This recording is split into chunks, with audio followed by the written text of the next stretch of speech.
So it was the CIAA league where Earl Monroe came out of there. I hope they find short songs. Bobby Dandridge. And great God. The Larry Young Morning Show is now live and local on dual frequencies, 1010 WOLB 1010 AM and the all new Praise 106.1.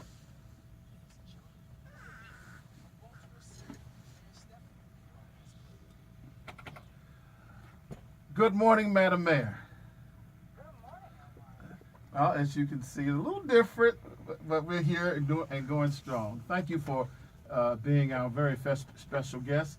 And I'm joined this morning by the icon, Mr. Tim Watts, coach, and the three of us, Shadrach, Meshach, and Abednego. Good morning. How are you, Madam Mayor? Madam Mayor, I'm sorry.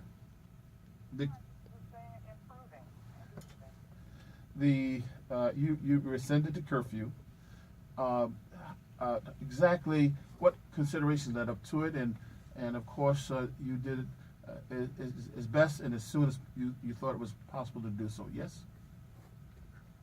You know, I heard from many members of the community, the faith community, and businesses about trying to lift the curfew earlier on Saturday night after the peaceful demonstration of the day. And operationally, it wasn't.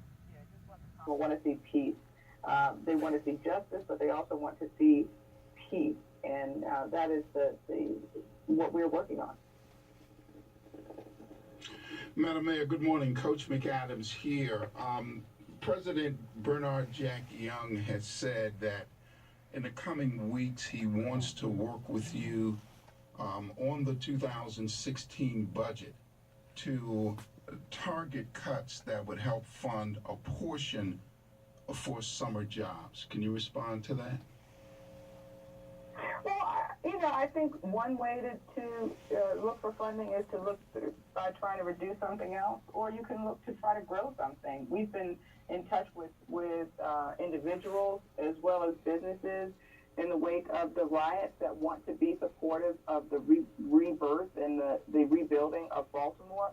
And before I look to cut other programs in the city, what I would say is we're doing an assessment of all of those generous offers to see if we would be able to close that gap on summer jobs without reducing from anything else. And I will say, we're very proud of the process, the progress we've made in youth jobs. We have one of the larger youth works program or summer jobs programs for young people in the country. Our program is larger than cities twice our size, but we still have needs. And because of that, I'm pleased that so many have stepped up and are willing to partner with us so we can help our young people get the skills and the experience that they need so they can be successful in life.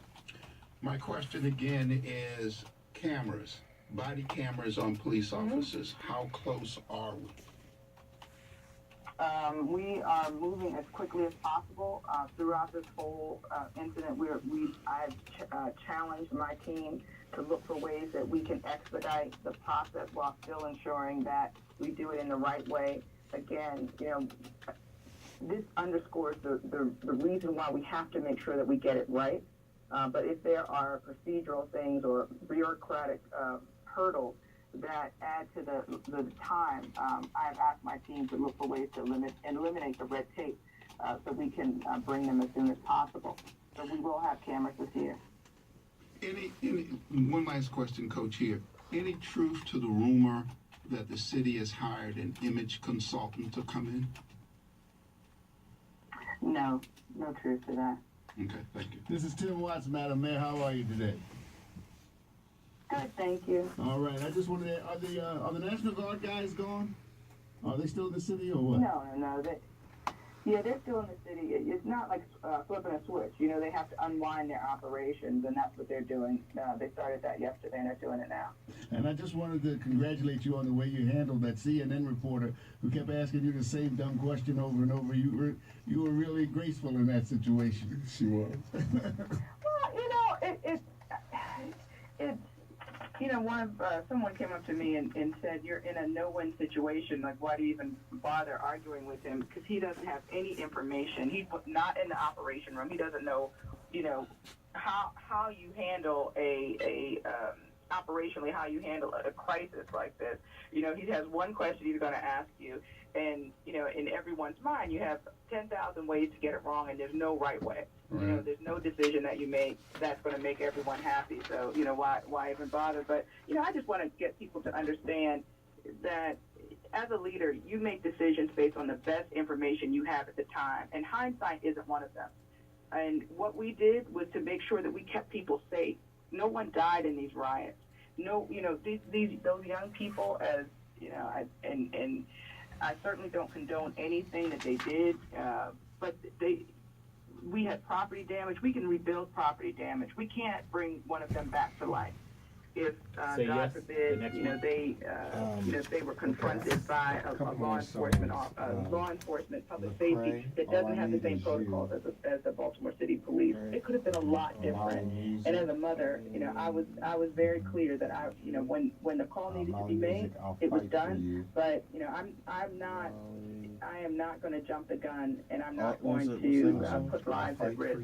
We had officers from Baltimore City, from surrounding jurisdictions, even from outside of the state that had our backs. Those officers had arrest powers and were really supporting the Baltimore City Police Department. And when It's what do you call it? Trap gospel. 1010 WOLB AM and the all-new Praise 106.1, Baltimore's inspiration station. Now, 1010 WOLB AM and the all-new Praise 106.1, Baltimore's inspiration station. God.